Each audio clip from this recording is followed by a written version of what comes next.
আসসালামু আলাইকুম ওয়া রাহমাতুল্লাহি ওয়া বারাকাতুহু।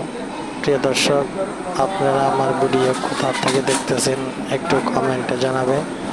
এই ভিডিওটা আমি ধারণ করছিলাম যখন কোরবানি আমি বাড়িতে যাচ্ছিলাম চট্টগ্রাম থেকে হাতিয়াতে। আমাদের হাতিয়াতে যাইতে 7 থেকে 9 ঘন্টা লাগে লঞ্চে করে। দেখেন আল্লাহ তাআলা আমাকে কিভাবে হাতিয়ে নিল, আবার আসলাম।